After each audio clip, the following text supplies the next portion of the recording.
3, 2. God damn it! That's why I was confused. That's why I said that. That's why I asked that, you motherfuckers. Now you know. Now you know.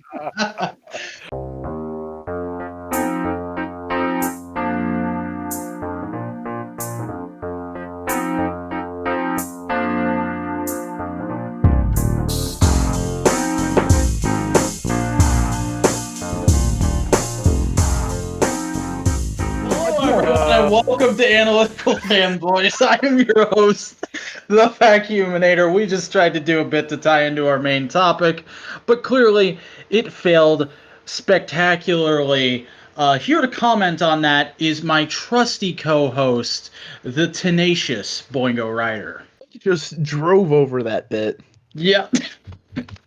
It was my dastardly plan all along, which was to counter the plan that was made up by the toy man of Modular Media, Snowcone83. How do you feel about my dastardly ways?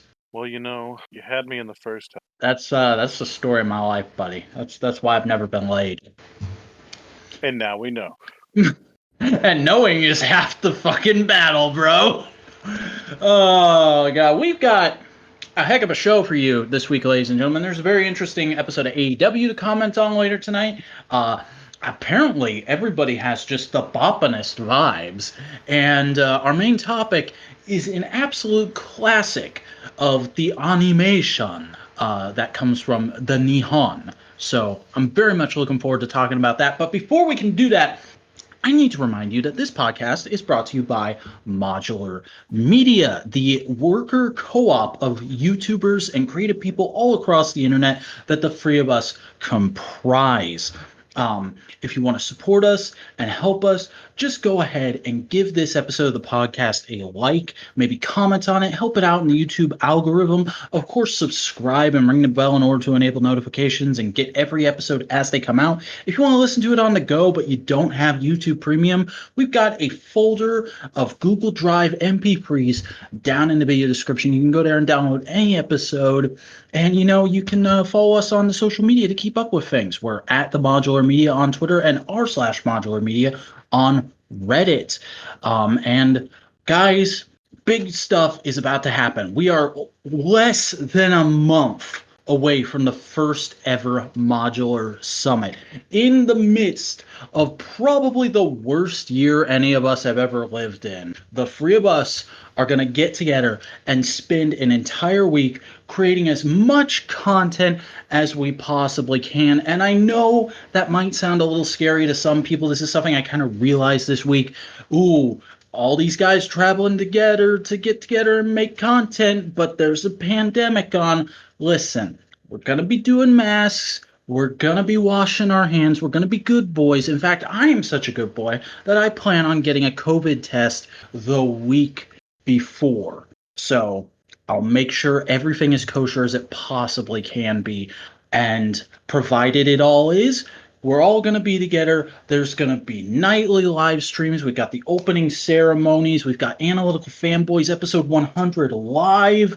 All kinds of good stuff is happening, including something that we've kind of been hinting at all year that we wanted to do, but we've never really outright stated or announced and confirmed. And this is kind of a major thing. This is the tent pole content for the summit, at least this time around, which is that we are going to be doing a series of college-style lectures on some massive topics that each of us want to cover, but can't really do it in a conventional YouTube video. I don't know if the other guys want to go ahead and announce theirs, but I will go ahead and say that I'm going to be doing a lecture on the story of the YouTube series Being the Elite, which is the thing that birthed All Elite Wrestling, Chris and I's favorite wrestling promotion that's brand spanking new. It's a hot topic. Everybody wants to talk about it. Everybody wants to hear about it. And so I've been researching the crap out of Being the Elite for the pretty much all of this year, knowing that I was going to do a lecture on it sometime soon. And the summit just happened to come about, and that's where it's going to happen. And, these aren't going to be just regular college style lectures. I'm not just going to be talking at the camera for hours on end, but we will not have a time limit. There will be audience participation and interaction and all kinds of fun stuff going on. I'm going to be doing some editing to make this thing a little more visually interesting. And, I'm pretty sure anybody listening to this is thinking, that does sound interesting, but I think I might have heard of this concept before. It might have been done by some people who like to put things off, and that might be true, but we're going to take the concept and we're going to run with it, and you guys are really going to enjoy what we put out based on it. I guarantee it. So yeah, lectures are happening at the summit, the Modular University lectures, as I'm thinking of calling them. You guys have anything else to say on that real quick? Just that the one I'm doing is going to be fucking weird. Oh, yeah. I already know what Boingos is, and it's insane and exciting. I'll say that. Here's the thing. In just our normal everyday conversations, every once in a while, I'll start talking about it because it's just a thing I'm into. And you go, and I can just hear it in your voice that you just kind of go a little slack-jawed and go like, what? It's true. It's terribly, terribly. But that's basically all the reminders and announcements I needed to get into this week. So guys, we're gonna go ahead and jump into our main topic for the week, which is Cowboy Bebop, the movie, knocking on heaven's door from 2001. It's of course based off of one of the greatest anime ever made, and it's a great movie in its own right. I can't wait to get into it. But first, Boingo, you put this on the list. Give us a little bit of backstory. Well, the reason I put it on the list was I want to talk about some classic anime, some Cowboy Bebop. Mm-hmm. Makes sense. The other reason I put it on the list is because I just wanted to have a reason to talk to Cody on the podcast because he wasn't officially on the podcast yet. All right, Cody, speak the fuck up. Well, excellent. You're very informative. Yeah. No, I mean, I'm gonna have endless amounts of shit to say just because of this entire movie. One, it's a good movie. I've watched it more times than I could probably count, just as I have with the actual series. Yeah.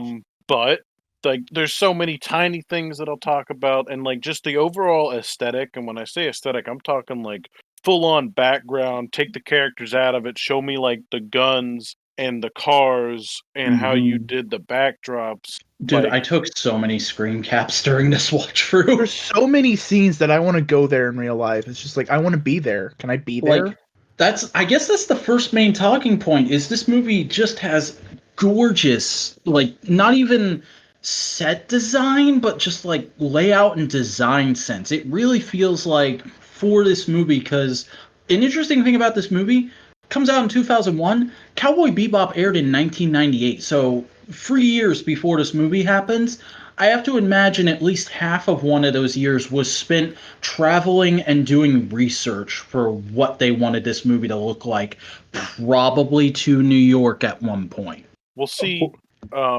I mean, a lot of the show looks like this anyways, and this isn't their first time going to Mars. Although it could be. I can't remember where the other times they went to Mars took place, whether it was near the beginning or end. But I do know that, like, because I mean, this movie is similar to the Trigun movie, where like it was made after, but set in the middle, not set after the canonical end of the show. I mean, isn't that partially because Cowboy Bebop got huge in America? Like, it was a blip on the radar in Japan, but in America, it became a phenomenon. Mm-hmm. And I mean, like, another cool thing about this movie is, again, it comes out so much later, but they got the entire cast and most of the crew back. Yeah, I mean, and this is also probably one of the best dubs. Just Cowboy Bebop in general is probably one of the best out there. Yeah, because this is back when anime dubs were good!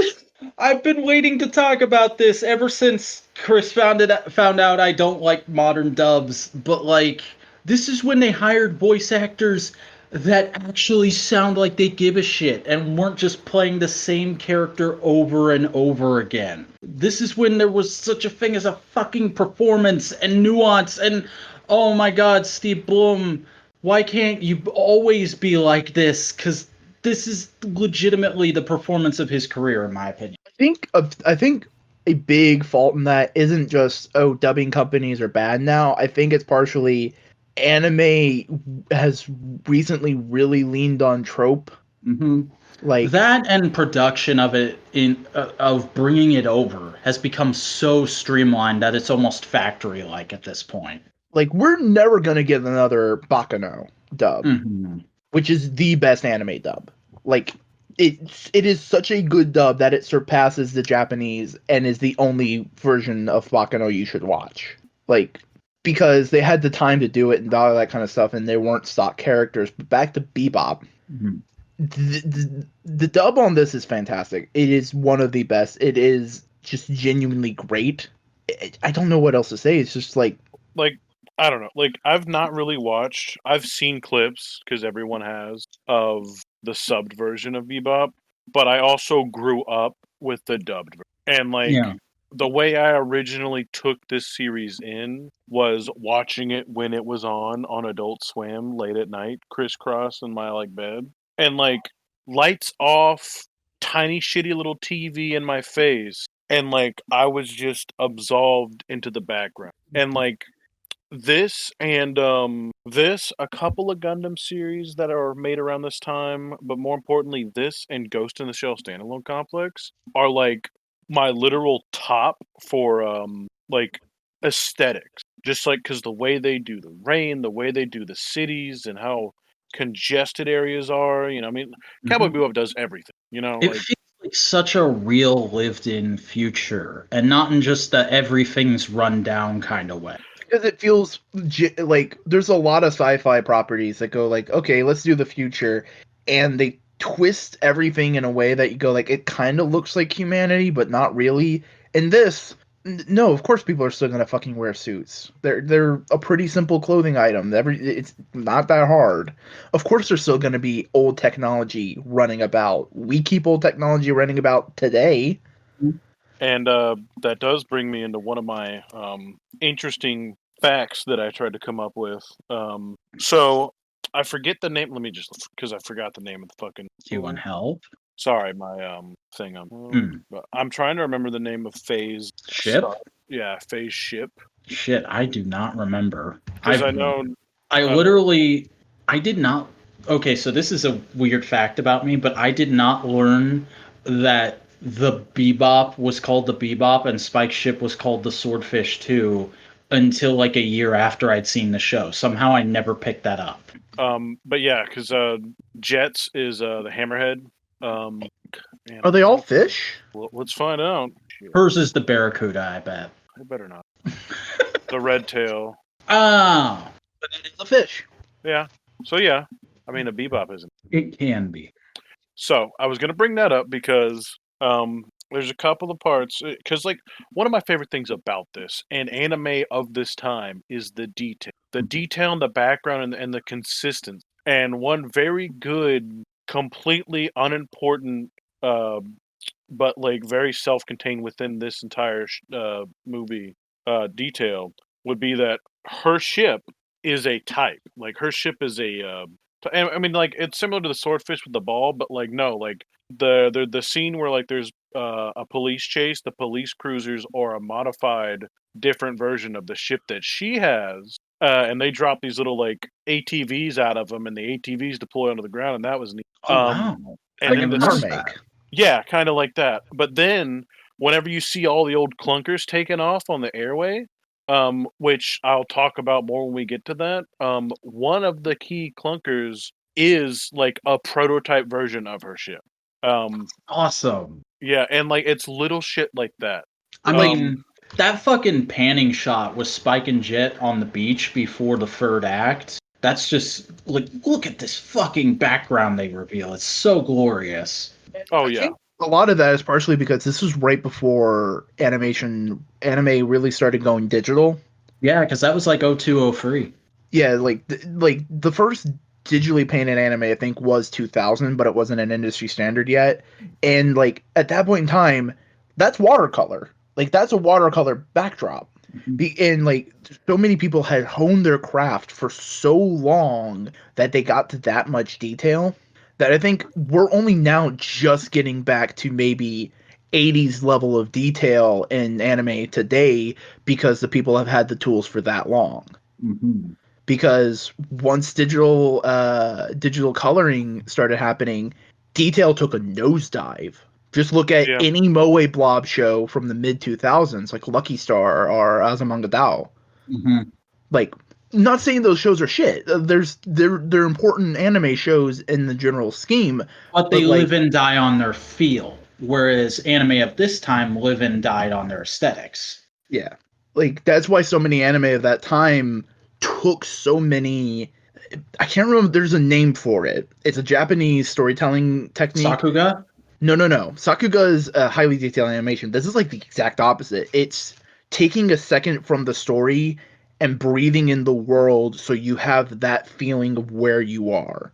It's like those moments in like a Japanese movie where the camera lingers on the outside of a window for a second or two. It's those moments that make you feel like this is in the world that we're in. And like this movie has a lot of them. Like it's an action scene, but when the SWAT team is basically going underground in the water thing, you spend a good minute just sitting in there with them, tense in this damp, dark area, and you're just waiting for something to happen. Mm-hmm.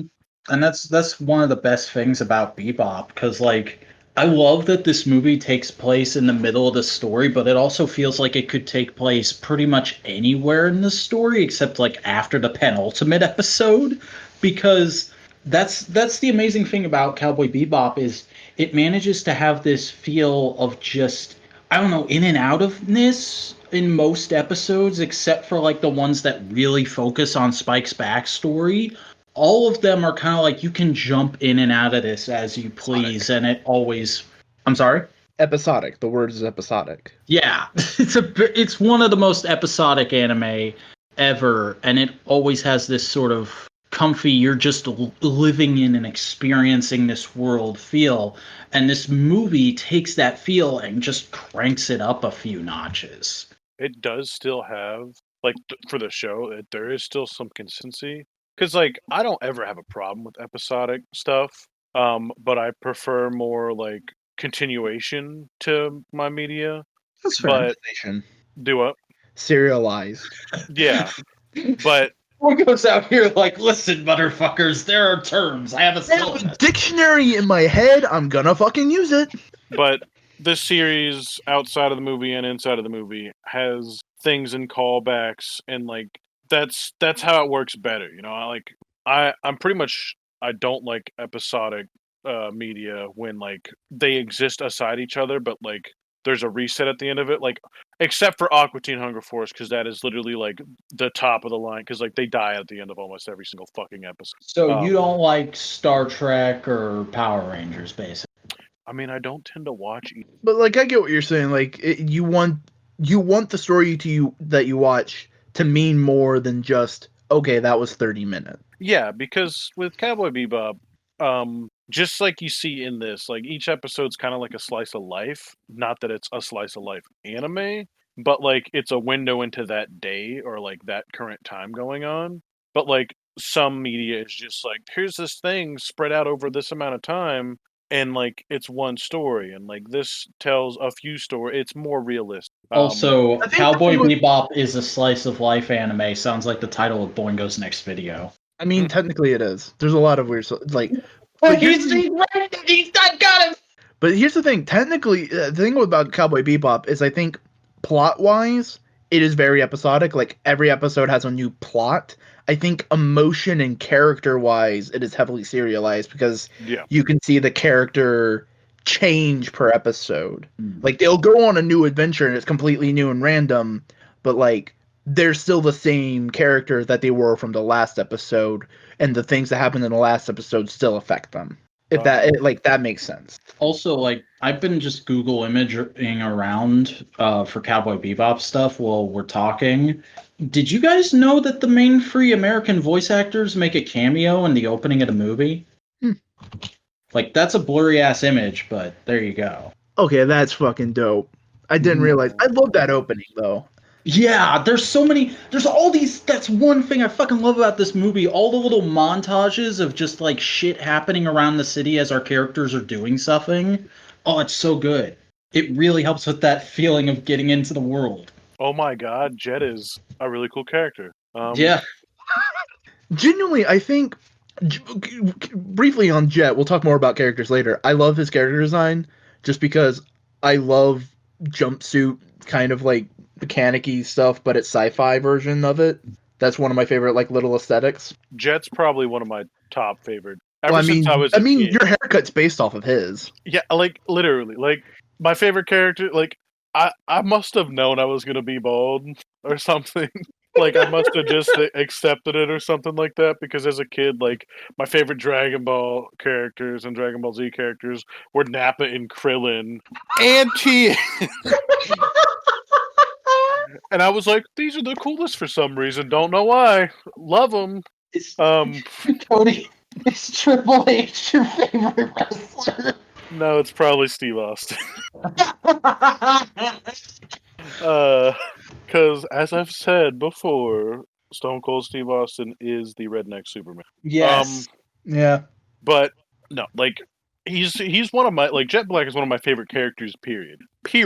Characters of anything. But like in that same list is probably most of the other characters from this show. So. I mean, they're all very heavily realized. Like, there's no just leaning on trope. There's no like, oh yeah, no, she's just a tsundere.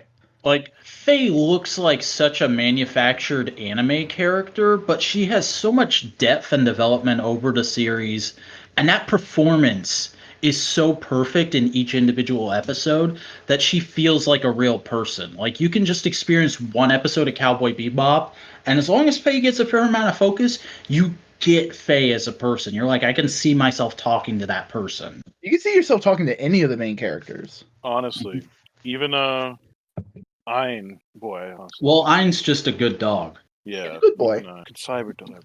I mean, even the characters that are just introduced in this movie, they are fully realized. You totally get who they are. Yeah, this is like early Heisei summer movies from Kamen Rider, in that you can kind of just throw somebody into this without showing them the series, and they'll be able to dig what's going on. It gives you a primer on the generality of the world. It gives you a primer on all the characters. It gives you an idea of like, yeah, this is the kind of shit that these guys deal with on an average day basis. And this is some of the weird, wacky adventures that they can get up to. Because that convenience store scene is probably one of the best, like, first, like, prologue scenes of a movie ever. Yeah, dude, I love a funny thing happened on the way to Thor's Hammer. I don't get that. It was the Marvel short film that... where Coulson is in a convenience store that gets robbed. See, I don't want to say that this did that first, because I don't think it did. But I do know that if it's referenced from now on, it's more this than any. And it's been referenced so many times.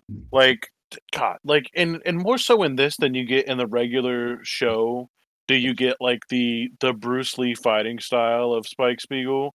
Just because like there's anytime there's a movie of like a popular thing, there's always like the beauty and like the animation is just like notched up just a wee bit. And fuck if that does not just like wash over you in these fight scenes more than anything else. These fight scenes and the fight and flight scene. Like, I've always liked and really appreciated Cowboy Bebop and Spike Spiegel as a character, but it wasn't until watching this movie that I went like, oh fuck, I want to be Spike Spiegel. Cause he's fucking he's got the wisdom and kindness of the Doctor, but he's got the badassery of a Showa era Kamen Rider. Or you could just say he's like Bruce Lee. Yeah, like, because he literally... He's Bruce Lee and Lupin. He's Bruce Lee and Lupin the Third had a baby. Yeah. Like he even has Lupin's shoes. That weird boot thing with like the bulgy toe that was really popular in like early 70s anime. Oh, well, so there's Soda, is it? No, Vicious is from Trigun. No, yes, Victor or whatever. This Yeah, Vicious. John Wick looking motherfucker. Well, John Wick didn't. Although, if they ever did, you do this guy. This guy's really John. I don't really want. But no, I that's don't just need. like that's just the first thing that popped in my head is like, oh, he has the full black suit, the thin tie, the long hair, and the beard. It's like, I wonder if they like this inspired the look of John Wick, if a little bit. Also, I just realized we haven't brought up in this video or this podcast yet because we're recording this in the middle of October. This is a fucking Halloween movie, and I completely forgot that. Yeah, it's a. I think the scarier thing about this is because like that was another thing I wrote down too. Like, sure, it's a Halloween movie and it's October, but and for so many other things like any kind of epidemic, any kind of viral anything, it never really spooked me. Like whatever, I was like, whatever. And then watching this now with the context of COVID, Oh yeah, I fucking forgot about that shit too. it's like so much stranger because I'm like, whoa, this happened, that could happen, like whoa, like And people would act like this and still put on a parade. Yep. yeah, and like I mean, like that's a little bit different. Like I mean, I get the joke. Yeah, no, but like I'm just saying, it's like there's also another thing that I just realized. When in the year did this movie come out? I need to look that up real quick. It was It doesn't matter because it was an animated movie, so it took them a while to make. Release date. Wait a minute. What the fuck? Google says 2001, but then Wikipedia says the release date. Oh, the U.S. release date was August 30, 2002. Yeah, it was pushed back a year because you look at the Japanese release date, September 1st, 2001. Oh, fuck. Oh yeah, and the Twin Towers are in this. Yeah, because this is it's super New York, but like Actually, the Twin Towers are in that picture up there. oh yeah, I they're fucking right there. Jesus. Yeah. But yeah, no, I don't think it's just it's one of those things that's like, ooh, ouch. Kind of like that one commercial for the Sam Raimi Spider-Man movie. Yeah. Or like the first Mission Impossible, where there's a scene where they're trying to figure out how to stop a guy from getting on a plane, and they're like, "What are we gonna do? Put a police officer in an airport?" Simpler Or times. the alternate scene for Lilo and Stitch, where it's a plane and not a spaceship. Yeah. There's a little Speaking shit of- like that. Yeah, speaking of the city, like while this is a little bit New York, it's also San Francisco, a little bit of Tokyo. It's such a beautiful amalgamation of There's cities. so much Hong Kong in here too. Yeah, that too, and like Morocco.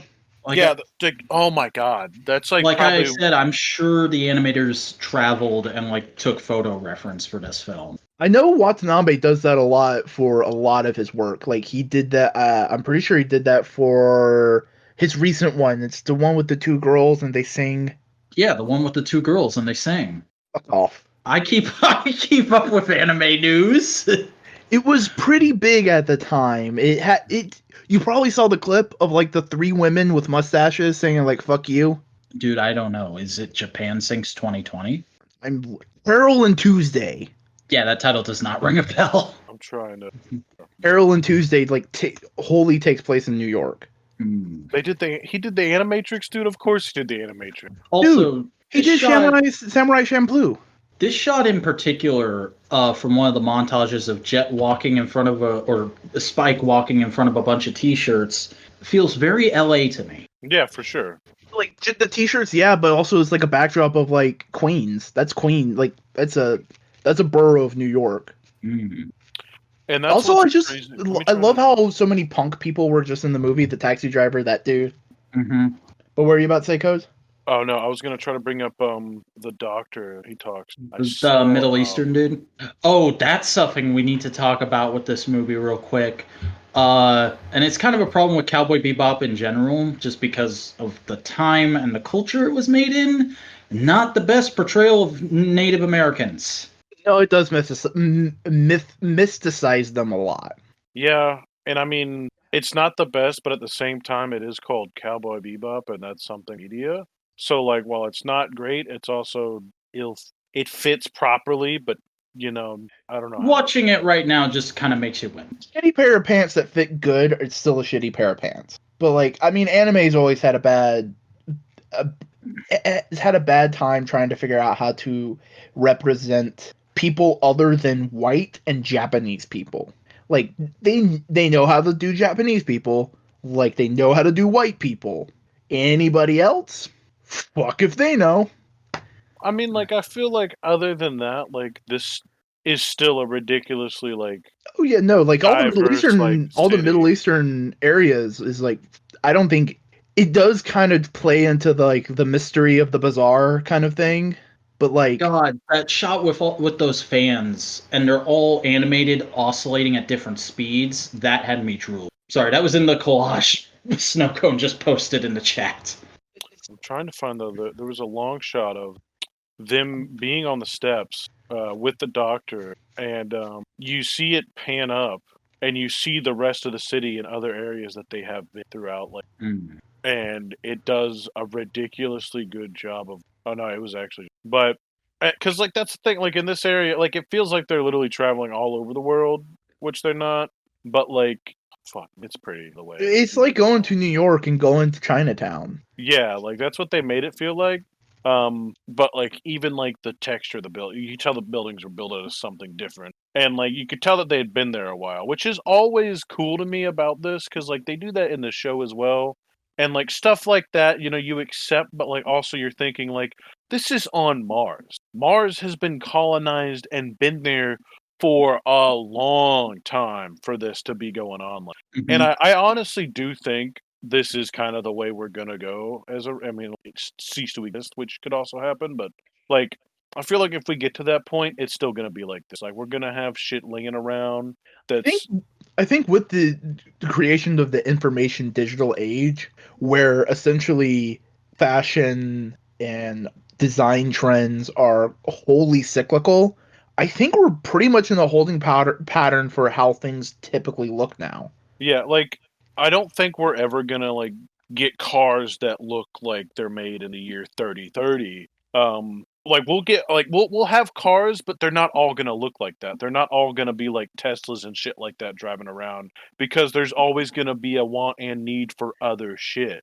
So we'll get stuff like, if you know cars at all, like the new Ford Bronco coming out, which is a square body, which is both retro in all different types of fashion, but it's a square body truck that's made to look like the square body for the 80s. And like we're gonna get rehashes like that forever. And that's what this world kind of feels like, because it takes a little bit from everything. You see some characters dressed like they're the 70s, the 80s, the 90s, the far future, and it all is working together because they present a world where art is cyclical. It's just like it's continuous, just the way people talk about things. And like that's kind of represented in this movie too by the one henchman character who's super into video games and is talking about how great what at the time would be a modern handheld is because it's got so much more interactivity and response than a simulation. Like he was also talking about like they didn't need all the fancy stuff. All they needed was 4 buttons and a screen. And it's like, yeah, sometimes that's enough. But like there's a little bit of that in the whole movie. I love the hacker character. He's great. Yeah, and but he never got to see Sporky Doggy.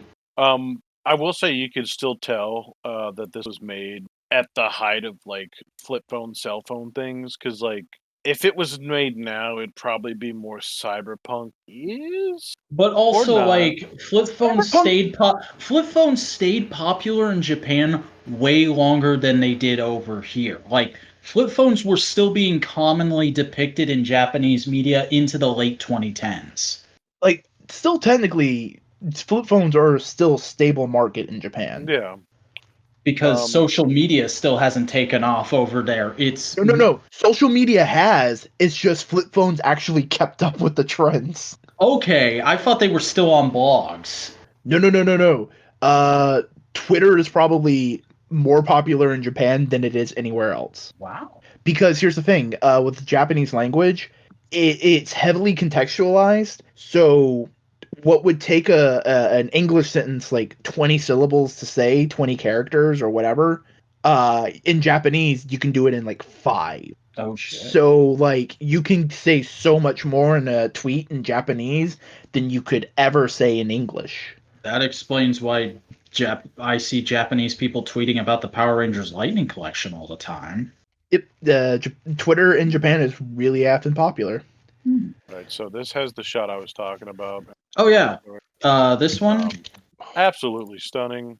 It's all stunning. I mean, it's the dirty buildings. It's everything you see. Everything that has like dirt and grime and is clean. It's also the haze in the sky. Mm-hmm. Yeah, like it's literally perfect. Also, we're like, I just realized this is the first time in a long time we've done a topic where it's been so good. The piece we're talking about is so good and there's so much to touch on that we've now gone 42 minutes into this episode without actually discussing the details of the story or any of the characters that are. It's only been 20 minutes. Movie. Because like we've mentioned everyone and we've kind of talked about the main cast in general, but we still haven't gotten into like we haven't even fucking mentioned the girl that Spike's crushing on during this movie.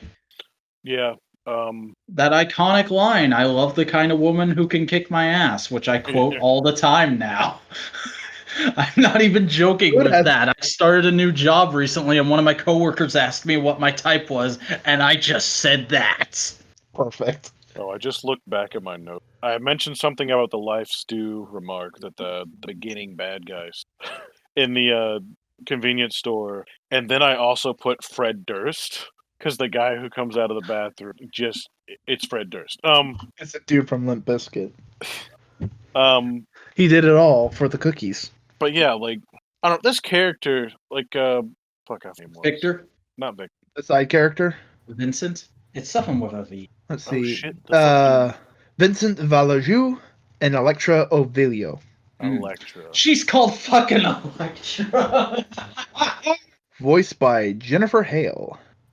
And like, this is at the height of Jennifer Hale's dub career too. So like, she was probably bought in as like, oh, famous dub star Jennifer Hale, and like a movie star guest starring in a movie for a TV show kind of way. Because, like, you hear that voice and instantly you're like, that's fucking Jennifer Hale. Hello. She was in the Mighty Ducks animated series. Isn't she Princess Azula? No, that's Gray Delisle. Yeah. That's right. I always get them mixed up for some reason, but no. Oh, she was in Motor City. Ooh. Oh, that should be on there. That should be on the list. Then put it on the list. We'll deal with the Fooly Cooly rule. For those who are unaware, the Fooly Cooly rule. Oh, is it only like 6 episodes? Let me see. How many things? What's it actually called? Motor City? Yeah. Just Motor City. 20 episodes. Yeah, we'll have to do Fooly Cooly. There's an episode. My favorite episode is when they get in.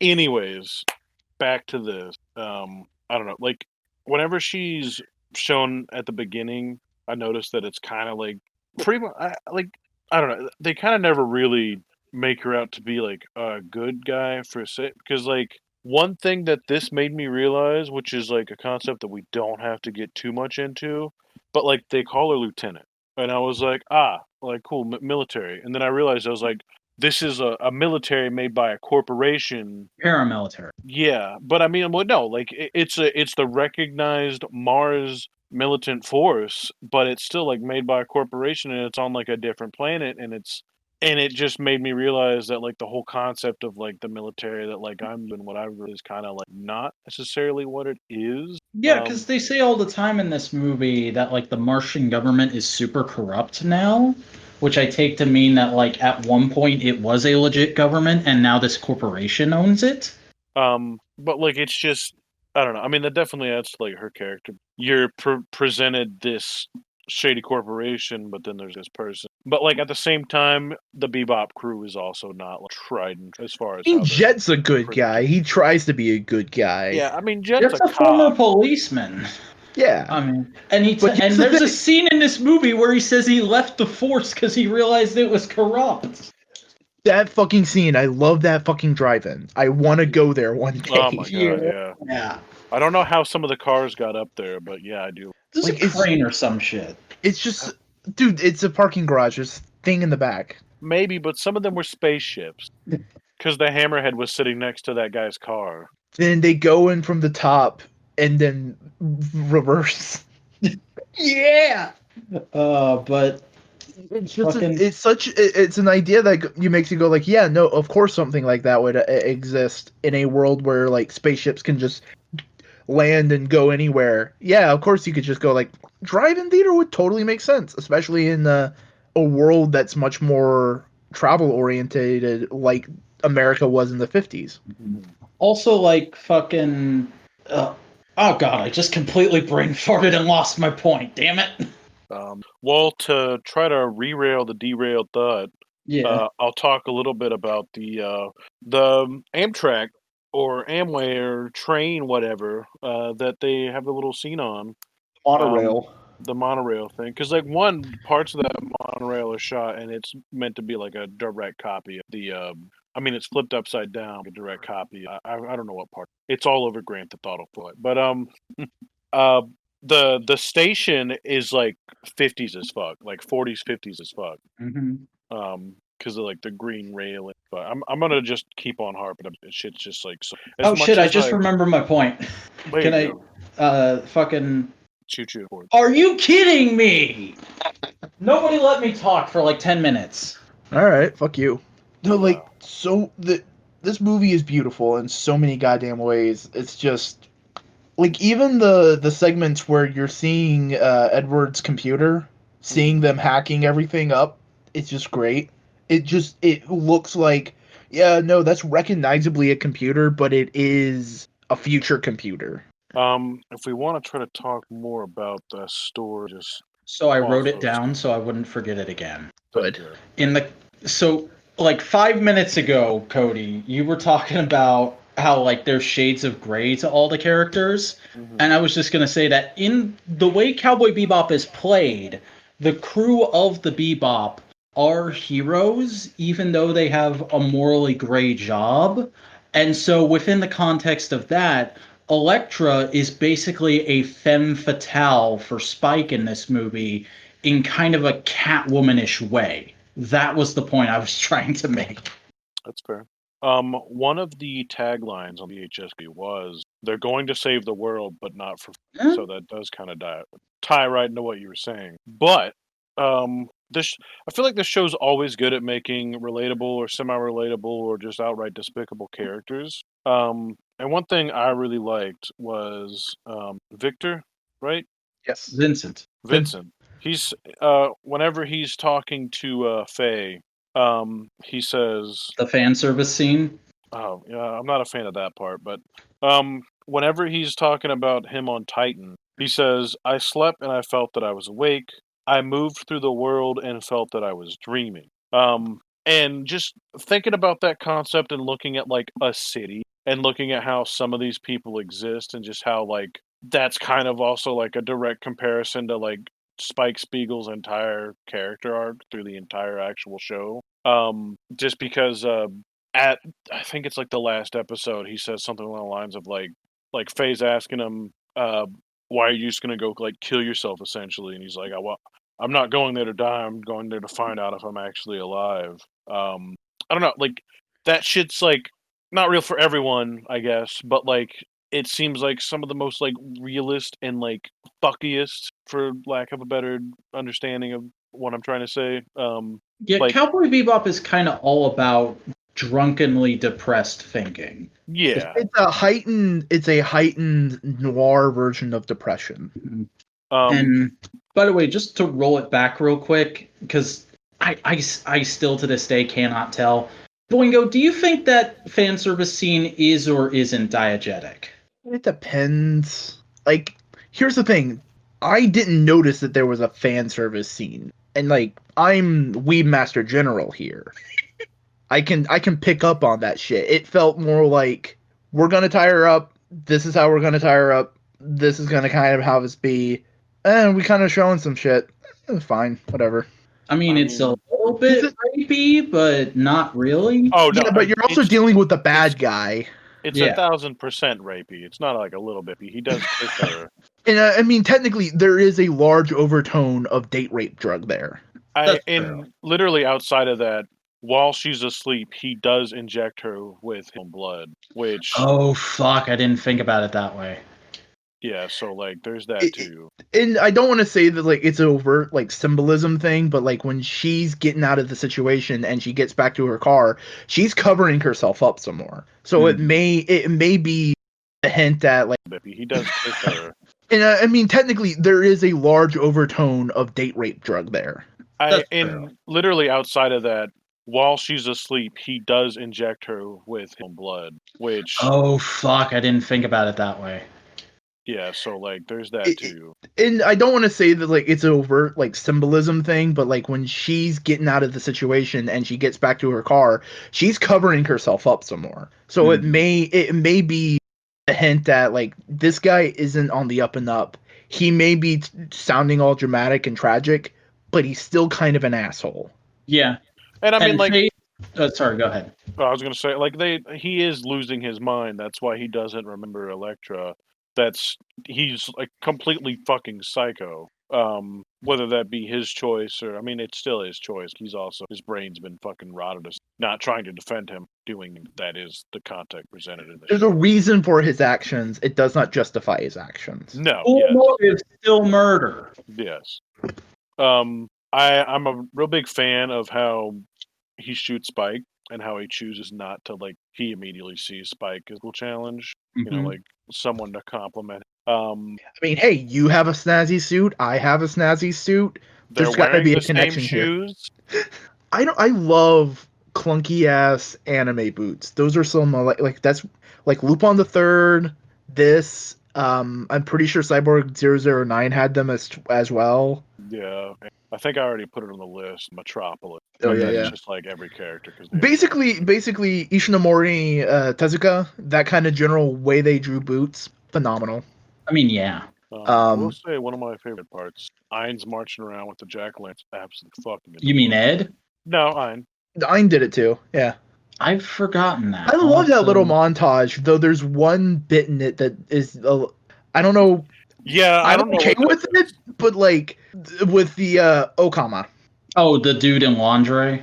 Okay, real quick, kind of. I don't want to say overall Japanese cultural thing, but it's like a thing in Japan called an Okama. The best way to put it is it's kind of like transvestite, transsexual, but not. It's Frankenfurter from Rocky Horror. It's Eddie Izzard. It's that kind of thing. See, I just saw that scene and I was like, oh yeah, that's right. Japan is kind of culturally insensitive to LGBTQ. All right, let's move on. Yeah, because like there's shit about like that in a lot of famous anime movies. Little scenes like that or entire set pieces. And I mean, there's some versions of that. There's some versions of that character that are done better. Like, for example, One Piece has a whole basically like group of people that believe in that, and they're presented as like badasses. Like, they're some of the most top tier fighters in the world of One Piece, and it's a bunch of people that have masculine traits, but genuinely just go like, no, I like to present feminine. This show's episode, Heavy Metal Queen, kind of deals with that whole concept, but probably. Or like I was gonna fucking bring up the transvestite bar from Tokyo Godfathers, which can be viewed as insensitive, but also they're clearly trying to portray those people in a positive light in that movie.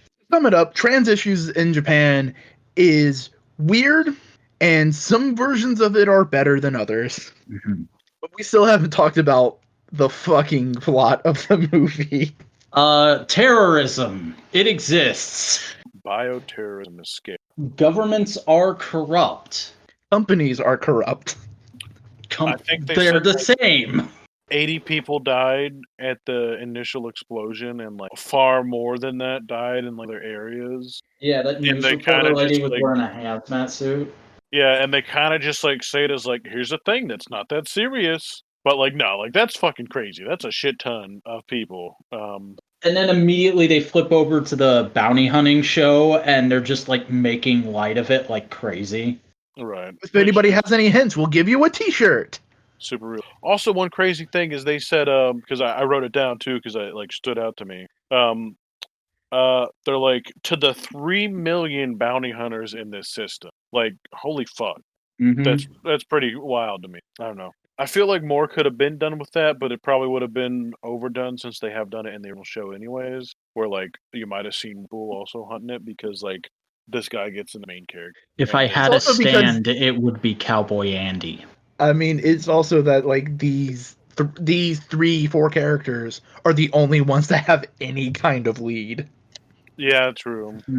Oh, one really cool thing about the movie, I always remember and then immediately forget about it when I watch it. Fucking bringing in the card table guys and giving them an active role in the plot is the coolest little touch. Yeah, because you have, bro, I don't even know who or why, but like any plane in that scene that was old is a real plane. Of course it is. From like the Unless P-50, it was like sci-fi spaceshipy, dude. Yeah, but like from like the P-52, P-52 Mustang, P-51 Mustang, P-51 Mustang, to like what I think is a Russian bomber. I'm pretty sure it's a Russian bomber because it was the exact one that I used War Thunder whenever I played the fuck out of that 5 years.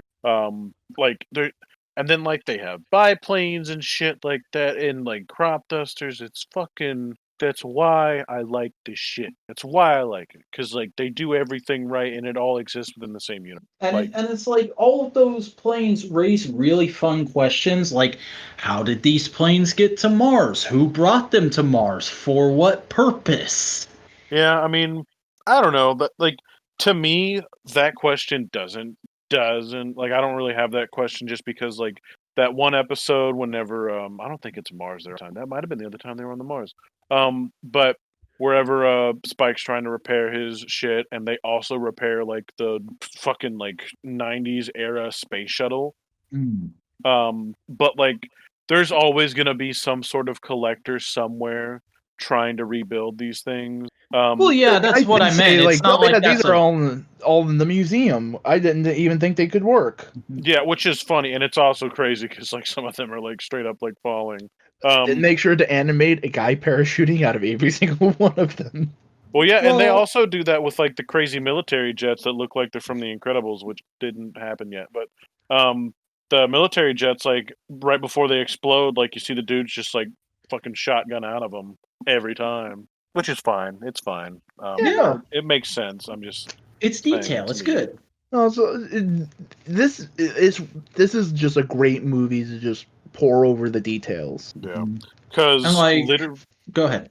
Literally in those like fight scenes, the crazy shit that they actually did get is what G-force does to a plane, what it looks like on your face and shit like that. Like whenever he's taking hardcore like turns and shit like that and banking, you see like the appropriate cheek like jiggling in the right way, which is something that can be easily taken out of context. And you see like his whole like control like center console area rattling whenever he's taking rough turns and shit like that, and it's just fucking great. Wiggle. Everything is like stupid crazy. There's other scenes where like whenever the Bebop's landing in the water, it's a little bit more primitive for how they animated that specific part, but it's because it's like flat. I mean, it's all flat, but like it's two things, one's in front of the other, and it's moving a little. I also think that's just a brilliant little thing because a lot of the ships in Cowboy Bebop kind of look like ships, right? Yeah. So, of course, there's a reason behind it. It's because whenever they go on a planet, the easiest place to land is water. Yeah. Fucking, and you know what something we haven't talked about at all with this movie yet is? The music. Because, like, this is a god tier soundtrack. The show's score alone is fantastic, and it's used in this movie, but, like, all the licensed songs they got are so perfect in that they feel perfectly like licensed songs, like, oh, this is a movie, so we got in some licensed songs, but they're not like big pop culture songs of the time. They feel timeless within this story. No, they're not. But because I also wrote it down, and then like kind of scratched it out because I was like, because you don't get any jazz, you don't get any of that until literally the scene where he fights Electro with a and like but when it happens, it's like boom, you know, it's great, it's great. But I did feel a little like strange listening to what is definitely like a '90s like pop song in the context of this, because I can't remember the music choices of most of the other things.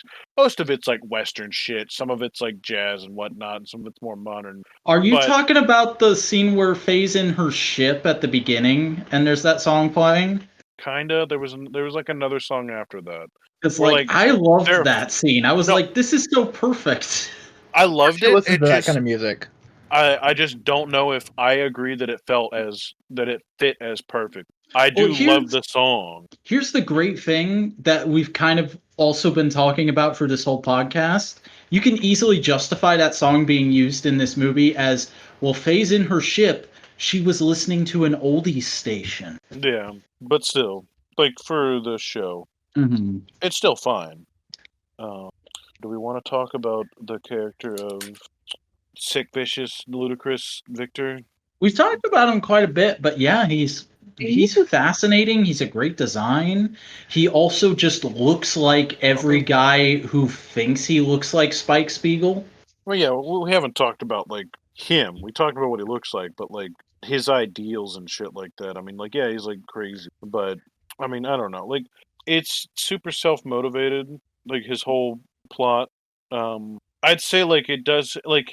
In the context of this universe, if I had to like nitpick anything, whenever he talks about taking the with him, I'm like, you know, that's kind of not as impactful. It is, but it isn't, because like at this in this universe, almost every planet in the system is inhabited in some form, and there's also crazy space stations. So like, and Mars isn't even that inhabited, because all of these areas, just like in some of the other systems, are like bubbled up essentially. Like, there's like the fucking tunnels connecting one thing to another.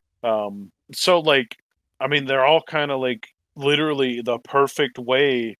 If there was gonna be a crazy outbreak in one of these cities, they're already perfectly set up to contain that within that city. Because like, it's not going to get out any other way, because they're so very narrow. Like, sure, it could still happen, but like, it also seems like the military DG on top of that, even though it does kind of show opposite of that. It can also be kind of less of a, I'm taking the whole idea of humanity with me, but I'm taking this company down with me, and they're headquartered here. Yeah. Like, I don't... But I mean, like, he is... Sorry. No. Like, I didn't really have another thought.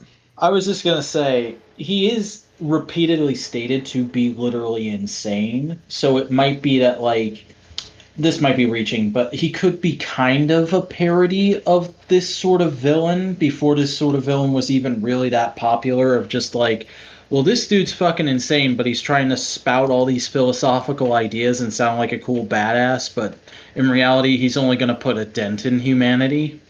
But I mean, they do set up the context of like an ever-expanding virus, so that would from person. Yeah, and there's only so much. Have the right job. He would kill all of humanity eventually, and that may be his idea.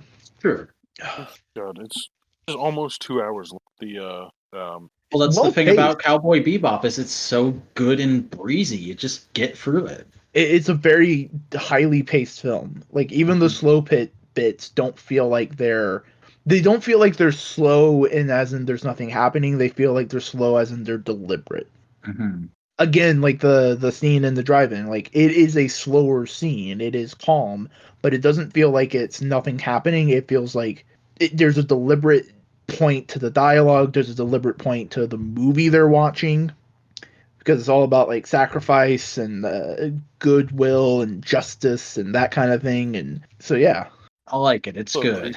Early movie joke where like he's like a side. I'm not sure. It's the guy with the fro. Yeah.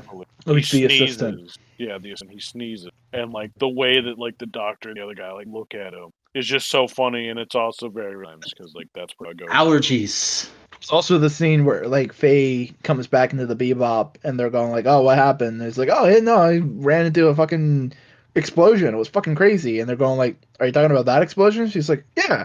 And they all start avoiding her. And because she's Faye Valentine, she's just like, guys, what the fuck? Come on. And immediately puts Spike in a chokehold. Mm-hmm. I want to see more about these instant meals that they have, where you pull a string and it cooks it. Yeah, that was such a cool concept. Because it is totally believable that like, yeah, no, in the future they could probably build that because it makes sense on some level.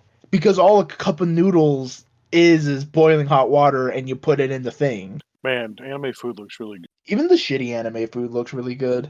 I fuck up. I like it. Honestly. Though, like, I did really relate to Spike being like, Jet, have you ever fucking heard of protein? Like, I wanted to stand up and be like, yeah, Jet, we gotta get those games, bro. Come on. Don't fucking talk about Gaines next to Jet. Look at him. Well, that's probably what's going on, is he's hogging all the protein for himself. For his one arm. Yeah. He's just that's what the missions are like for him. Spike's doing all this dangerous shit and he's just back at the Bebop, like one arm curling while he does mission control with the other arm. Somebody draw fan art of that. No, I don't. Art. Trying to think of others. The only other thing I can think of is like, there's something I really appreciate about with Cowboy Bebop is like any other creative team behind a series like that, to see how popular these characters are, would just go like, all right, we're making another one. We're making more. Yeah. We're just going to continue it. Fuck any conclusion. Fuck anything we did. Just make more.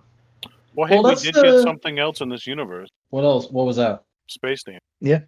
Oh, Space Dandy's in the same universe? Technically. There's an episode of Space Dandy where they deal with the fucking fridge virus monster from that weird episode where it was some lobster left and then it got really... I didn't know that. I've been procrastinating on watching Space Dandy literally since it came out. It's also like a really fucking weird show. It's good. It's great. I love Space Dandy, but like, it fucking... Let's put it this way. It is pretty Boingo core. But like look at any other like group of rapscallion and anime, like Lupin the Third, that whole crew. It's just like, no, let's continue doing it. Let's just make more.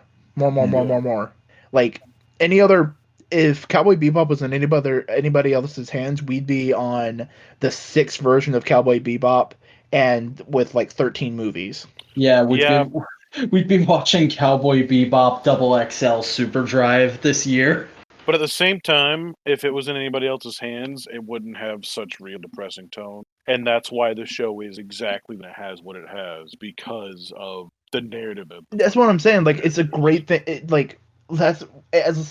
I'm glad that it was in the right hands with the right people telling the right story. I mean, there's a reason Shinichiro Watanabe is kind of like revered as this god of anime creators, because this show was the start of him the start of him doing a trend that would continue for the rest of his career, which is just, I don't fucking care if it's marketable or what. I'm just going to trick people into giving me enough money so I can hire all my friends and just make the show I'm feeling right now. But I mean, if you just look at his television productions as director, it's Cowboy Bebop, Samurai Champloo, Kids on the Slope, Space Dandy, A Flying Lotus featuring Anderson .Paak music. Terror in Resonance, and Carol and Tuesday.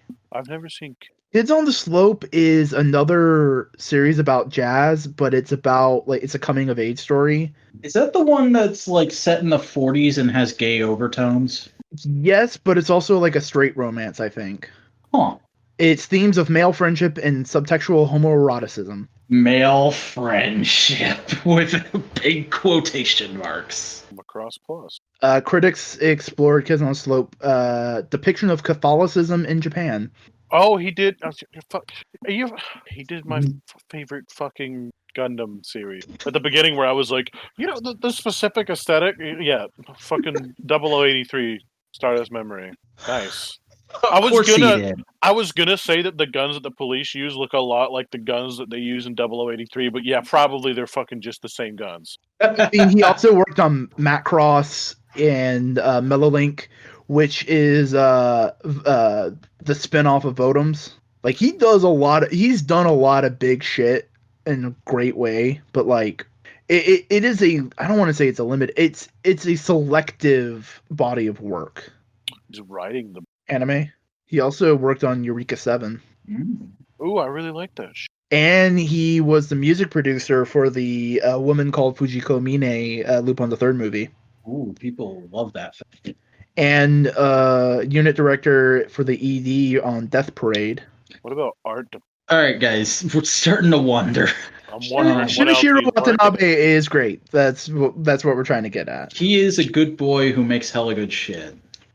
And this was a hella good shit. I enjoyed taking it. I also would really enjoy the Bob Dylan reference in the title. Oh yeah. Like it's kind of just like that's a cool like Americana reference, but like once you see the movie, you go like, oh, I get why it's called Knocking on Heaven's Door. The bad guy's trying to knock on Heaven's door. Mm-hmm. I think he actually says that at one point. And like the song itself is about like regret and death. I put my gun in the ground, kind of thing. Yeah. So yeah.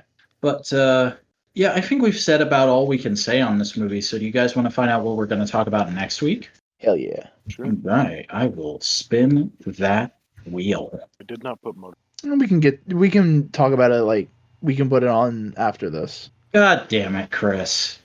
What did I put on the list? Dodgeball, a true underdog story. What the fuck even is that? You haven't Cody? seen Dodgeball? Apparently not. Steve the Pirate? Steve the fucking pirate. What? If you can dodge a wrench, you can dodge a ball. What? I'm excited about that. Yeah, dude, we're gonna get some fucking Ben Stiller, fucking good ass. Oh, this is a Comedy. Ben Stiller? Oh my god. Stiller's the bad guy. Oh my god. I love Vince how Vaughn is the main character. I love how we've been keeping this nice theme of like well, not WCW, but subtly for the most part Halloween things this month. And then the fucking week before Halloween this shit comes in and dovetails us. Oh, perfect. Okay. All right. At least it's off the list now. I think you'll like it. I'll Movie. probably like it. That's just a title that makes me go like, "Oh lord." Because hold on, the full name of the movie is Dodgeball: A True Underdog Story. Yeah. Whoa, you added this to the list fairly recently, Chris. That's interesting. I mean, I kind of jump all over the list and just place things where my name isn't, Ah. so it's hard to tell. But do you know what else was interesting this week? Fucking AEW. Sorry, Cody, you gotta shut up and while we talk about wrestling. Because You can always make jokes at our expense. That's always a thing you can do. this fucking anniversary show was all over the place, man. It was solid. I enjoyed it. I enjoyed it. There were some really good segments, but there were also a lot of segments that just had me going like, why did you do this? Particularly the fucking Sammy Guevara shit. Like, you just ended the feud on the worst possible note, and now he's coming back at Mad. What do you just want these two people to kill each other in the ring? Want to give it the actual finale that they wanted to have, and I think they're going to rework what they want to do and actually have something genuine. But this is like the second time that's happened. There's a point where you go like, oh fuck, this story is cursed. Let's not do it anymore. Who knows? I think I think that it's just kind of like let's get them one match so it's just done and we're good on that. I'm fine with it. It's not in my most hype thing with Sammy Guevara because I'm really enjoying the buildup of a feud between him and MJF. It's great. Yeah, that fucking shit with him. Oh my god, MJF like trying and failing repeatedly to say that he wants to join the inner circle, and like those moments when he's going back and hyping himself up. Such good character building. Yeah, it's great, and I can't wait for the steak dinner next week. I'm a little upset that Jericho said, "I'll see you at the restaurant," because for like up until he said that, after they said it was going to be a steak dinner, I was like, please just have the dinner in the ring. Please just bring out a fancy table and eat steak in the ring. So, like, part of me hoped he was going to say Longhorn Steakhouse. I can't wait for the tag team 4-way. I think it's going to be a great match. I'm excited we're finally getting to what that storyline is taking us to. I didn't like that segment. He could have done it better, but it just seemed like, hey, we want to get all the tag team guys out there for a reason other than just like to talk to them. But if they like, here's Tony Schiavone playing bingo. It makes sense to an extent because they also wanted to have a super kick party and they wanted to have all the people out there. I love how after the go. After the super kicks happened, Blade or Butcher just stood there for a minute and then was like, oh, I guess I better attack somebody, and started slowly walking over to the Revival. Yeah, no, I'm excited for the match next week. Oh, and God, we're getting the fucking tournament. That fucking lineup of matches for next week, dude. Penta and Ray? We're getting Penta and Ray on a Dynamite? Dude, Jungle Boy versus Wardlow. God damn, he's gonna get fucking smushed. Honestly, I kind of hope it's like a huge David and Goliath story and Jungle Boy wins. Because, like, imagine Jungle Boy versus Kenny Omega. Ooh, but no. We need to break the heart even more. Penta needs to win. Kenny needs to win against Joey. Wardlow wins against Jungle Boy wins against Wardlow. Then it'll be Penta versus Kenny, Hangman versus Jungle Boy. Okay? Hangman fights valiantly, respect the whole way through. He wins. Kenny wins by being an absolute bastard. Yeah.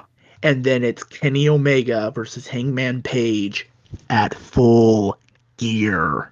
And then fucking the very next Dynamite, Kenny beats Moxley for the championship. And then and Full Gear, the Bucks win against the Revival. Fuck off. You asshole. No, I told him to do it. Speaking of chills, though, that fucking opening tag match, that was an absolute banger. And just like, I never thought I would say this, but damn, Chucky T looks good in pink. Chucky, there's a reason his Twitter handle is Sexy Chucky T. Mm-hmm. He's a fine Kentucky gentleman. But no, it was a great match. Really cemented FTR's like heels with a shithead manager, and then fucking the way it led into the next match was a cool idea. I do not feel like they executed it very well. No, because basically during the match, the best friends break Miro's arcade cabinet. No, it was Kip Sabian's arcade cabinet. Miro said, "You break my shit." So that's what I'm saying. I'm assuming it's Miro's. And after the match, they go in, beat up on the best friends, and then they have their match against a couple of local talent. Mm-hmm. And I get why they're pissed, because a custom-made arcade cabinet like that is fucking expensive. Yeah. It's like, I just told you like one number just for the buttons, and that's like, to get all the buttons you would need is probably about $100. Yeah. Not including the 6, not including the computer and the monitor and the wood to build it and the time to build it or the labor to build it. But the problem is, literally everyone involved in this segment, including the actual real-life video game players, acted like they barely understood what a video game is. I think it's more of like, they need to explain, you broke expensive shit. Fuck you. Mm-hmm. Like, Miro was acting that way, but something about it, he never said like, oh, do you realize how much this costs? And the commentators just kept going like, oh yeah, Kip Sabian and Penelope, they sure do like the video games, right? You like the video games too, right, viewers? Video games, those are a thing. How many more times can we say video games during this match? just dropped their Twitch channels real quick. That's nice. But And at then, least like, it's got tried by going like, yeah, no, there's Sandwall button. But like that just went over JR and Shivani's head and go, what the fuck's a Sandwall button? and then fucking I I'm mean, also that popped sitting out of there me. wondering what the hell happened to Billy Mitchell. When's he coming back? When they do And their bachelor party. probably. And the whole thing, the cherry on the shit sundae that was the execution of this segment, that game over botch. It's fine. To me, it looked like he was just pulling his hair. I mean, you can justify it that way, but that was like glaring to me. I was like, ooh, that in WWE that would be career killing. Fucking John Cena has the worst fucking crossface ever. It's not career killing. Well, if you're the anointed one, it's not career killing. I thought it was fine. Okay. But then fucking match of the night might end up being my match of the year. A match I went into barely caring about. Cody versus Orange Cassidy. How could you barely care? It's my boy versus your boy. But I was still like, oh, why did Cody take the fucking belt back? He did everything he could with it, and then this match happened. Like, I can't wait. Like, and we're getting we're getting to like 2 weeks from now. There's gonna be a rematch, dude, because it went to a time limit draw, and I called it 8 minutes before it happened, because literally I'm sitting there going, they keep cutting back to Darby. They're setting up another Darby-Cody match. This match is going a little long. Orange is actually getting kind of invested in it. And, like, they're bringing up, this is who else is... Cody's fucking doing his thing again of going, we have to remind people that these things can happen in AEW, so we're going to a draw tonight because it's going to put Cassidy over like bananas. Like I even made like a goddamn that that Simpsons meme. Look, you can see when the exact frame his heart breaks. I did that with Orange Cassidy and I put it on the subreddit. Nice. Because I'll admit, Cody is my favorite wrestler. But during the last minute of this match, I literally jumped out of my chair and was like, come on, Orange! Yeah, I got so invested. It's great. It's just so good. Mm-hmm. And then a match that literally since the beginning of Dynamite, I have been saying was my dream match finally happened. And it was not as good as this. The fucking Cody versus Cassidy was like a 5-star classic. This is like a 2.5 star.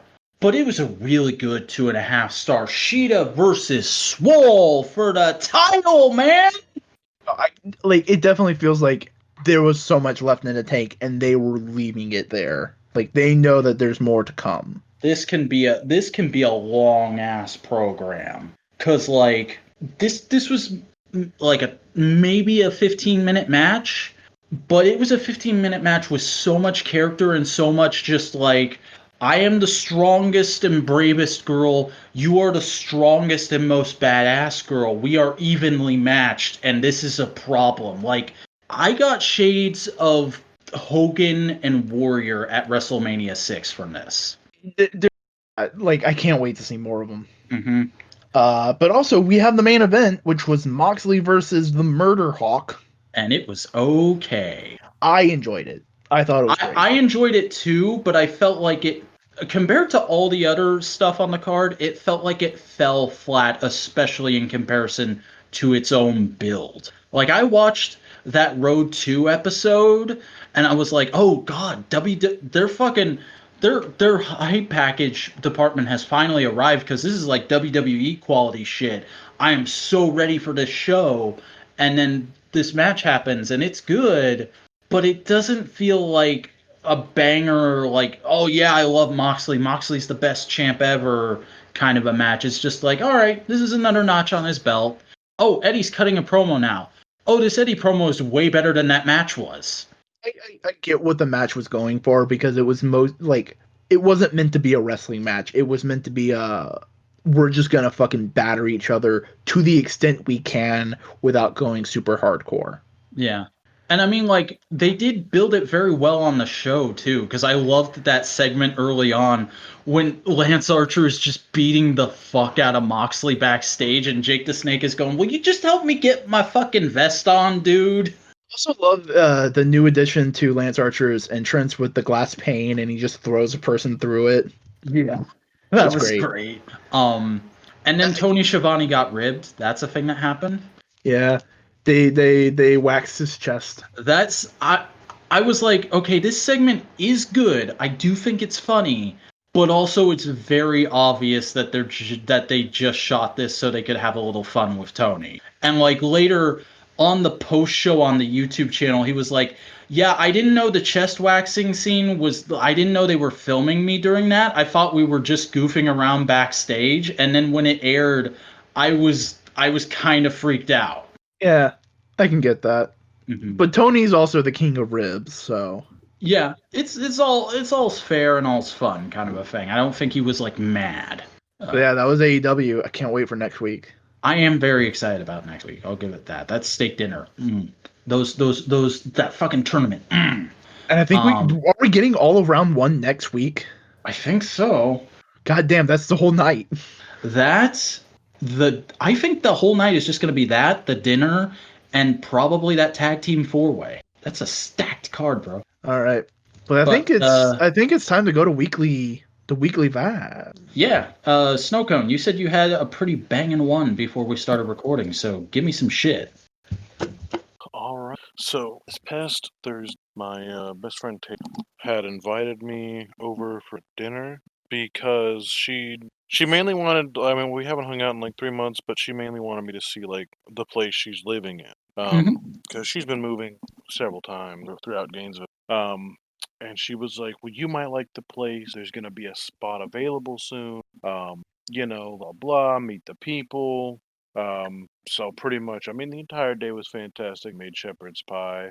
I have leftovers, drinks. We watched Silent Hill with all the roommates. They're all fucking awesome. I'm going to. Holy shit, that's sick. Oh my god, this is Chris gets a laptop too. I'm so happy for you, man.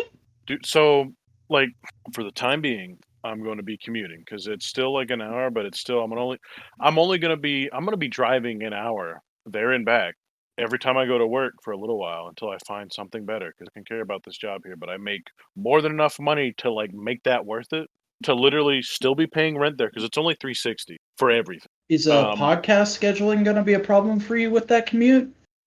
It probably will be. Okay, well we'll work something out when we come to it. If Sundays are applicable, that would probably work out better because then I would get home at 7. Probably. Figure it out. But yeah, so I mean, God, I'm excited about this. You know, I'm trying not to get too excited, but like I know I'm doing it, and like unless something goes crazy, which I doubt it will, like because like also here's the other thing. It's like it's a big deal, but it's kind of like the best way it can go because it's kind of low risk because I don't have to sign anything. It's a month-to-month thing. So, like, if I am there for like 2 months and I'm like, something crazy happens, you know, I could go somewhere and do something. But, like, this is like the realest chance. This is like the realest chance. like, you don't. Oh my God. It means so much. It means so much. So much for this, so much for me. Like, I'm going to be where I want to be to finish my bachelor's. Like, it's. God, dude, like I've been so fucking stressed out for so long and it's so many things. Like I've already like looked at I like took a brief look at like the room that I'd be getting and I'm like, all right, cool, I could fit like 3 shelves right there, 2 shelves right there, and a desk right there, and who cares about where I sleep? Like dude, does this mean you're gonna start making your own videos next year? Dude, I'm gonna be able to make art again. Yeah, no, I know how much you've been missing that. I'm gonna be able to like, I'm gonna get to have a desk. I'm gonna be able to like review shit on the desk. I'm going to be able to make stuff on the desk. I could probably get a 3D printer. I probably should. And like, here's the thing. The other crazy cool thing about it is like, I mean, one of the roommates is like, you know, top tier friends, as in like, Chris, Taylor, and maybe Cole, and Jake and everyone else like that. I just realized how shitty. Like, if anyone watches that, I don't care because I'm on that list. no, I love everyone. But I'm like, not. as Fuck far- you. Hey, far as- you're not on that list until you hear the 2 stories.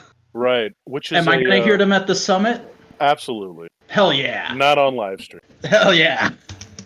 But no, it means so many things. The collecting game is crazy over there, dude. Like, I have friends who are hardcore into tabletop shit, and there's like 3 tabletop stores. Like tabletop as in D&D or tabletop as in like Warhammer. As in Warhammer, this crazy Vietnam game that's literally about like making Vietnam miniatures and having like all kinds of shit. You might have the friend that I have up there is Connor. I think I may have met him once or like talked to him once. Yeah, but anyways, like, so the roommates, we got like 2 really cool people. One's a nursing student, and she it was like really awkward because like the first thing she said, she looks at Taylor and she's like, "So is this the one that likes Transformers?" And I'm like, "Oh boy, what does that mean?" I'm like, "Where the fuck could this be going? This is my first conversation with you." And like, and then she's she takes you into her room and she's like, "I'm a huge closeted IDW Transformers fan." And she has a Dakimura of Cyclonus. Yeah. But no, that she's like, "So what else do you collect?" And like was actually asking me questions. Like, was a human being, which is crazy. And then was just like, "All right, so do you know anything about anime figures? Because I'm looking to get all this stuff, and like my favorite anime is like Hunter x Hunter." I was like, "Well, cool, yeah, sure." And like we had like an hour and 30-minute conversation, legitimately, while I peeled potatoes. And then the person who's in the UF art club or in the UF art department came out, and she was talking to me, and is all again another 1 hour and 30-minute conversation. And the guy that lives there, who owns the guy that owns the building lives there, or the house rather. It's a house. And his name is Dave. He's about my age. He's the kind of guy that likes to work on his truck all day, fix stuff, and he's kind of into conspiracy theories. But from what I hear, he's pretty liberal. So he's kind of like Taylor's like, yeah, he's kind of like you, but a little bit different. Like, well, I'll probably like him. And then I meet him, and I was like, yeah, yep. Like, dude, I was like, bro, like, this is filling my heart. Hearing this is filling my heart with such vicarious joy because, like, the way you're describing this place, this is what I want Modular House to be like if we ever make that happen. I'm so excited just because of what all it means, and just like literally how fucking like how tangible it is. Yeah, because like I did the math on living there off of not making a bonus, like literally just not getting an extra check, and like skimming it by, and I still had almost $600 left over at the end of the month, accounting for everything that I pay for. Probably more closer to 500 because I didn't account for Disney Plus, HBO Max, and still his smile, his optimism restored. But get this, right? It's about like 2 minutes from UF, but it's like, bro, like it's so quiet, and like I really did not. It's so baffling to me because like we walked around the neighborhood, and the neighborhood's beautiful, dude. Like I've never seen. It's like a fucking Disney movie or some shit. Like the whole neighborhood was trying to fucking convince me to move there the whole time because there's like 16 cardinals flying around just like carrying shit, and like all kinds of cool stuff just existing. A beautiful white cat hanging out by a tree, like bathing in the sun. I was like, "What is this? What's going on?" Someone's mowing the lawn like 5 blocks away, and I could hear that, which means any loud thing that's happening in the city that this is in is far enough away that that's the loudest thing, and that's insane. Even in my own shitty neighborhood, that is not the loudest thing. It's everything else. Like I could hear the highway downtown from where I am.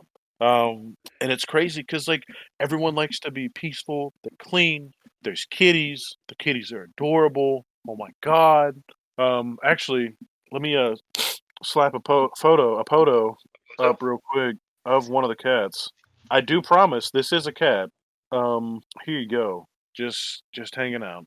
I'm just smiling. I'm so happy, dude. Like I've not since since Chris getting a laptop have I been so excited and happy for someone. Like, I really hope you get to move to this place. yeah, and like there's really nothing stopping it from happening. Like my life as it is right now will change not by much. Like I'll have to go to bed a little earlier and I'll have to leave an hour earlier. But like I said, like I told Kim, I was gonna let her know what's happened. I might try to trade cricket or something else over there.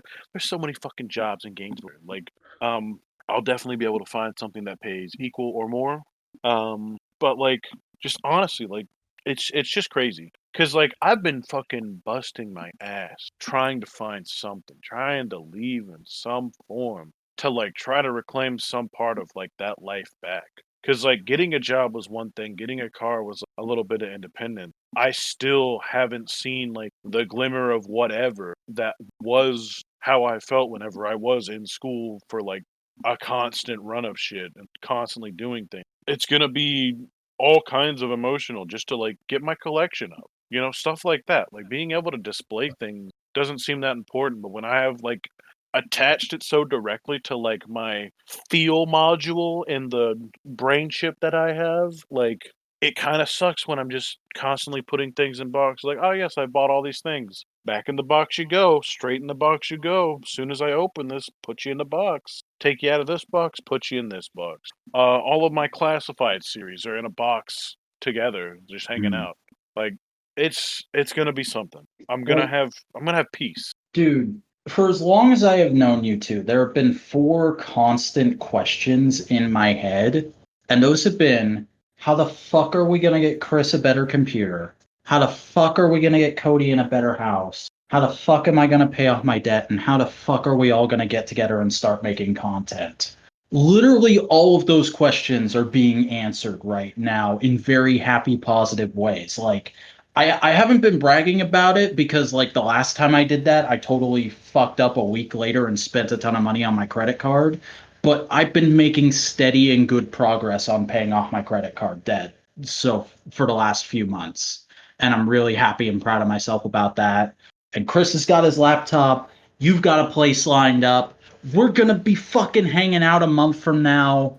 Dude, it's happening. Don't forget about me in the middle of fucking nowhere, Yeah, you're now gonna be like I'm even farther away. 30 minutes away.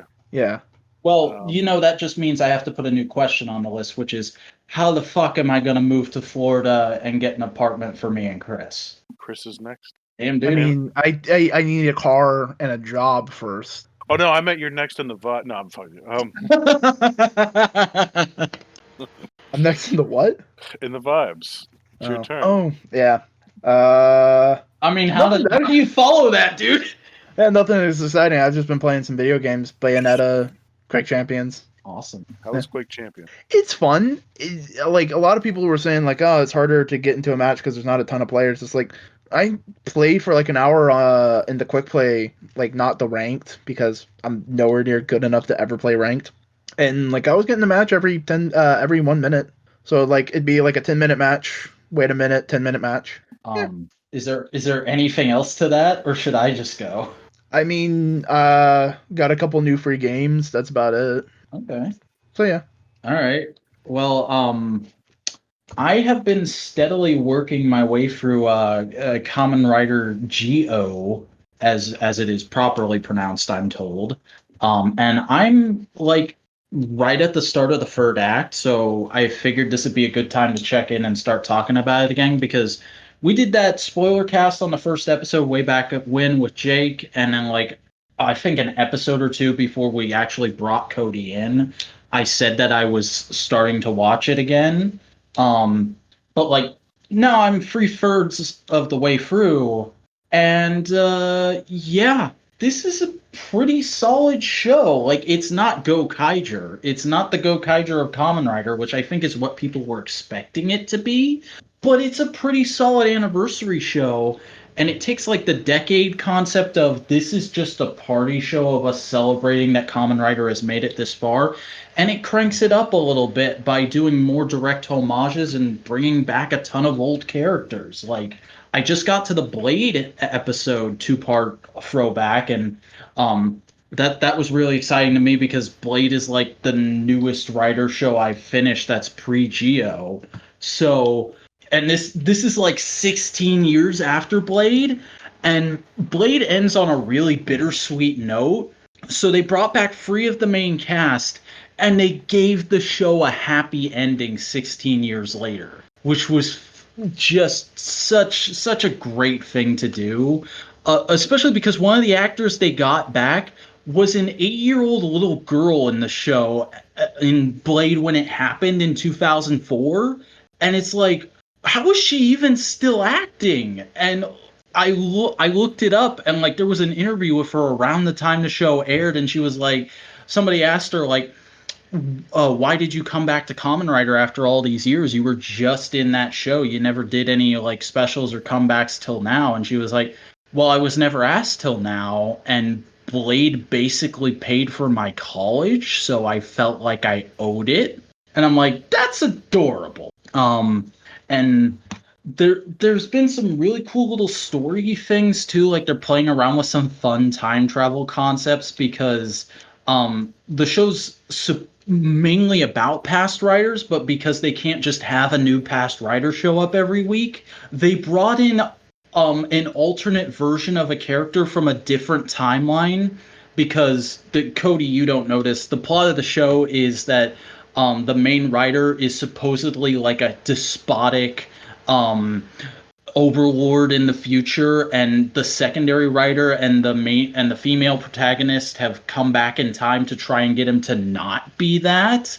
And an alternate version of another character from the main cast shows up, and he's like, yo, I'm from a future where everything's a utopia and it's all great because you guys changed the past. You changed the past by fucking killing the main character. And they're like, oh, well, we didn't want to do that. We just wanted him to be a good boy. And he's like, no, let's just kill him. Come on, secondary writer, team up with me. Let's just kill him. Hey, I'm a common writer. Let's kill him.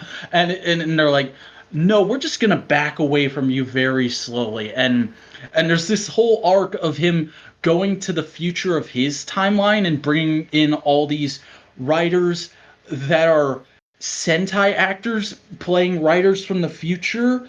And also in the best troll I've ever seen, they brought in Kamen Rider Joker's actor to play a future writer, but there's no double homage episode in this whole show. He's just there to play Kamen Rider Quiz. And the way they get the double powers is in the Build and Geo movie, a random citizen just gives Geo the double watch. It's like they knew that was the most popular Heisei show, and they were just like, we're just not going to touch it. We're not going to ruin it. But, like, we do like that actor, and that actor is a huge Kamen Rider fan in real life, so he can come back and play a wholly new writer. He's Kamen Rider Quiz. And it's just good fun like that, and I'm really enjoying just where it's building towards, especially with the reveal I've gotten in the last couple episodes, because I've just hit the 30s. And they figured out, because the whole thing with the Another writers the whole time is like, they know the Time Jackers are making them. They know the Time Jackers are trying to create a new king, but they don't know why. And we've slowly been learning stuff about the main writer's motivation. Geo, or Sogo is his civilian name, and he starts off the show just like, well, I'm gonna be a king when I grow up, and people are like, you know what a king is, right? Like, we don't have kings anymore. You can't be a king just because you say you want to be one when you grow up. You're actually we're from the future. You're gonna be an evil overlord. And he's like, well, I'm gonna be a nice evil overlord. And it's like, you fucking idiots. And then we find out that the whole reason he is so motivated and so driven and committed to becoming a king when he grew up is because when he was a kid, he was in a bus accident that everyone but him and one other kid died in. His parents died in that accident. And when he was in the hospital, before he woke up, he had a dream where he saw an apocalyptic future, and then a mysterious figure told him, one day you will become a king, boy, and your destiny, your duty as king will be to stop this from happening. And it's like, okay, so he wants to be a king for noble reasons. Why is that? Let's travel into his past and investigate this bus crash. Turns out the bus driver was fucking Decade? What? Why? Oh, because Decade has time travel powers now because it's Decade. We don't have to explain it. And he's investigating Geo's past too. And we find out that the main time jacker, the people who have been creating the Another Writers, the main one of that, Schwartz, he caused the bus crash because he knew one of the kids on the bus was going to become Geo, and he wanted to figure out which one. And his whole presumption was just whoever survives the crash is probably going to be Geo. So he found out Sogo was still alive after the crash, took him to the future, an event called the Day of Oma, where Geo becomes Oma Geo, the Overlord. And then he gives him the speech, and he's like, well, that should fix it. And then it doesn't. And so that's why he's been sending the Another Writers, is to try and get Geo to be a hero. It's like the whole villain motivation is he's trying to create the good guy by being the biggest bastard alive.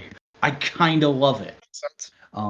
So yeah, Geo's really good. I don't get why people hate this show and say like it's riddled with plot holes and inconsistencies, because there are a few slight internal logic problems that I've noticed like within specific episodes, but there's nothing where I've been like, oh, they broke the timeline. Oh, this is terrible. I can't believe they fucked with the ending of Ryuki. No, it's the ending of Ryuki that is a fucked up ending of Ryuki. Like, yeah. Like, that's the thing. I've never cared about Ryuki, but I've seen Dragon Knight, and then watching the Ryuki tribute episode, I was like, man, I kind of want to go back and watch Ryuki. Oh, they made a sequel miniseries to Ryuki as a tie-in to this show?